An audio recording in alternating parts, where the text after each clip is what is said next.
भादो मास की गणेश चतुर्थी व्रत का था। भादो मास की चतुर्थी तिथि शुरू होने से लेकर खत्म होने तक चंद्रमा का दर्शन नहीं करना चाहिए।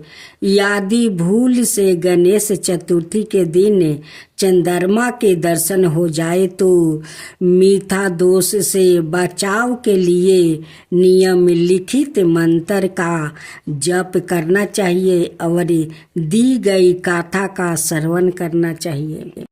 एक बार नंद किशोर ने संत कुमार से कहा कि चतुर्थी के चंद्रमा के दर्शन करने से श्री कृष्णा पर जो लांछन लगा था वो सीधी विनायक व्रत करने से ही दूर हुआ था। ऐसा सुनकर संत कुमारों को आश्चर्य हुआ। उन्होंने पूर्ण बर्मा श्री कृष्णा को कलंक लगने की कथा पूछी तो नंद किशोर ने बताया, एक बार जरासंध के भय से श्री कृष्णा समुद्र के मध्यम नगरी बसाकर रहने लगे। इसी नगरी का नाम आजकल द्वारिकापुरी है। द्वारिकापुरी में निवास करने वाले सत्यराजित यादव ने सूर्य नारायण की आराधना की। तब भगवान सूर्य ने उसे नित 8 भार सोना देने वाली स्वयं नतक नाम की मणि अपने गले से उतार कर दे दिया। मणि पाकर सत्यराजित यादव जब समाज में गया तो श्री कृष्णा ने उस मणि को प्राप्त करने की इच्छा व्यक्त की। सत्यराजित ने वह मणि श्री कृष्णा को ना देकर अपने भाई प्रसन्नजीत को दे दिया। एक दिन प्रसन्नजीत घोड़े पर चढ़कर शिकार के लिए गया। वहाँ एक शेर ने उसे मार डाला और मणि ले लिया। ऋक्षों का राजा जमवंत उस सिंह को मार कर मणि लेकर गुफा में चला गया। जब प्रसेनजीत कई दिनों तक शिकार से ना लौटा तो सत्यराजित को बड़ा दुख हुआ। उसने सोचा श्री कृष्णा ने ही मणि प्राप्त करने के लिए उसका वध कर दिया होगा। अत बिना किसी प्रकार की जानकारी जुटाए उसने प्रचार कर दिया। श्री कृष्णा ने प्रसेनजीत को मार कर समनतक मणि छीन लिया। इस लोक के निंदा के निवारण के लिए श्री कृष्णा बहुत से लोगों के साथ प्रसेनजीत को ढूंढने वन में गया। वहाँ पर प्रसेनजीत को शेर द्वारा मार डालना और शेर को रीछ द्वारा मारने के चिन्ह उन्हें मिल गया। रीछ के पैरों की खोज करते करते वो जमवंत की गुफा पर पहुँचे और गुफा के भीतर चले गए। वहाँ उन्होंने देखा कि जमवंत की पुत्री उस मणि से खेल रही है। श्री कृष्णा को देखते ही जमवंत युद्ध के लिए तैयार हो गया। युद्ध छिड़ गया। गुफा के बाहर श्री कृष्णा के साथियों ने उनकी 7 दिन तक प्रतीक्षा की। फिर वो लोग उनके वध को जानकर पश्चाताप करते हुए द्वारिकापुरी लौट गए। इधर 21 दिन तक लगातार युद्ध करने पर भी जमवंत श्री कृष्णा को पराजित ना कर सका। तब उसने सोचा कि कहीं यह है वो अवतार तो नहीं जिसके लिए मुझे रामचंद्र जी का वरदान मिला था। यह पुष्टि होने पर उसने अपनी कन्या का विवाह श्री कृष्णा के साथ कर दिया और मणि दहेज में दे दिया। श्री कृष्णा जब मणि लेकर वापस आए तो सत्यराजित अपने किए पर बहुत लज्जित हुआ। इस लज्जित से मुक्त होने के लिए उसने भी अपनी पुत्री का विवाह श्री कृष्णा के साथ करवा दिया।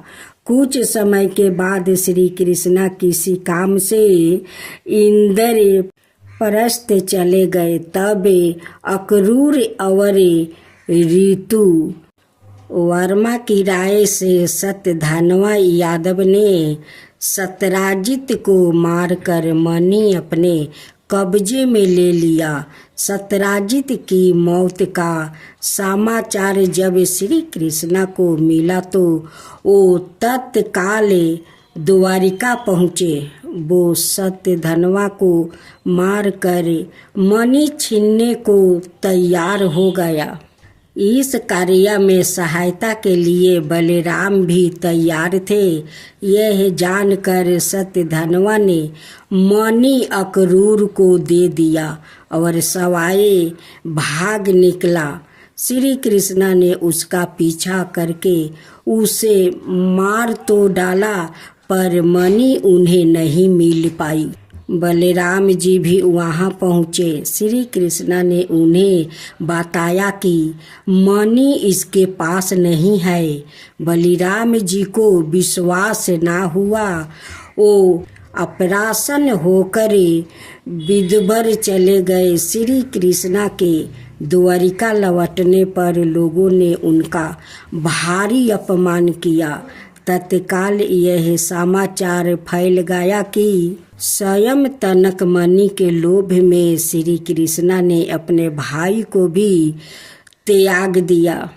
श्री कृष्णा इस अकारण प्राप्त अपमान के शोक में डूबे थे कि सहसा वहाँ नारद जी आ गए। उन्होंने श्री कृष्णा जी को बताया अपने भादो मास शुक्ला चतुर्थी के चंद्रमा का दर्शन किया था।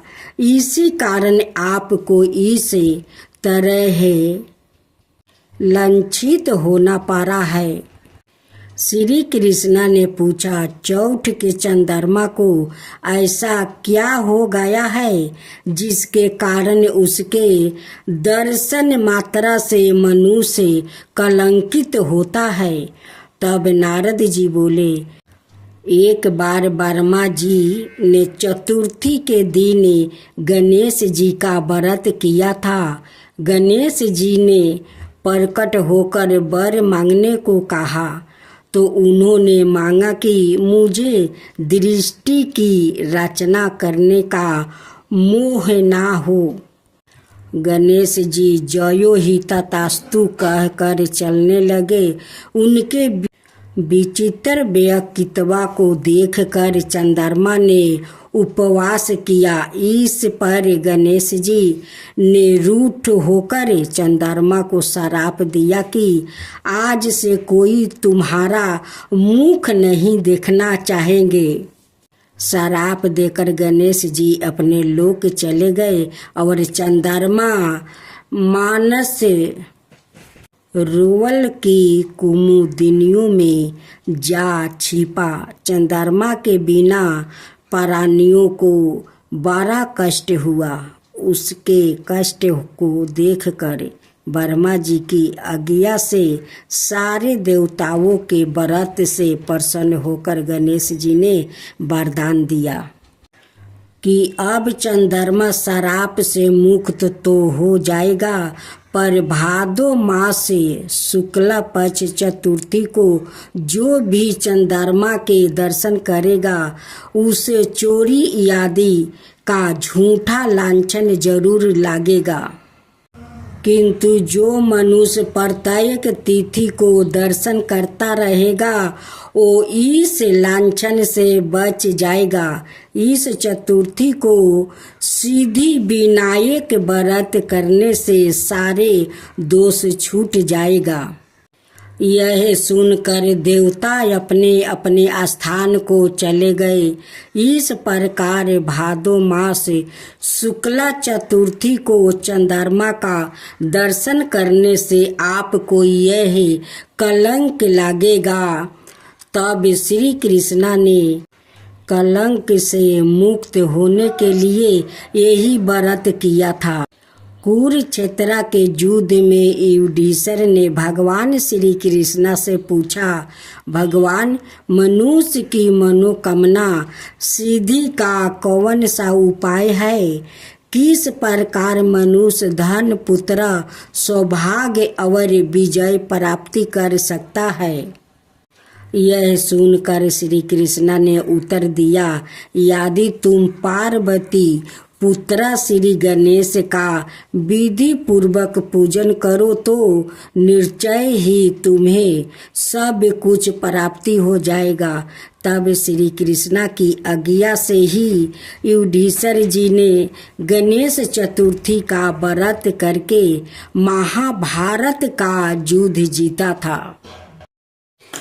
जय गणेश जय गणेश जय गणेश देवा, माता जानकी पार्वती पिता महादेवा। जय गणेश जय गणेश जय गणेश देवा, एक दांत दयावंत चार भुजी धारी, मस्तक सिंदूर सोहे मूस की सवारी। जय गणेश जय गणेश जय गणेश देवा, माता जानकी पार्वती पिता महादेवा। अंधन को आँख देते, कोढ़ियन को काया, बाजिन को पुत्र देते, निर्धन को माया। जय गणेश जय गणेश जय गणेश देवा, माता जानकी पार्वती पिता महादेवा। हार चढ़े फूल चढ़े और चढ़े मेवा, लड्डुअन का भोग लगे संत करे सेवा। जय गणेश जय गणेश जय गणेश देवा, दीनन की लाज रखो शुभ सुतिवारी, कमना का पूरा करो जग बलिहारी। जय गणेश जय गणेश जय गणेश देवा, सूर्य सायं शरण आए सफल की जो सेवा। जय गणेश जय गणेश जय गणेश देवा, माता जानकी पार्वती पिता महादेवा। जय गणेश जय गणेश जय गणेश देवा, माता जानकी पार्वती पिता महादेवा।